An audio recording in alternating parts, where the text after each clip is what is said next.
लक्षित, ये बकरी को खिला के आ।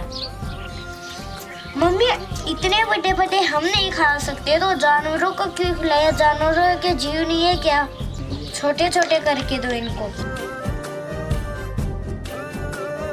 ये हुई ना बात।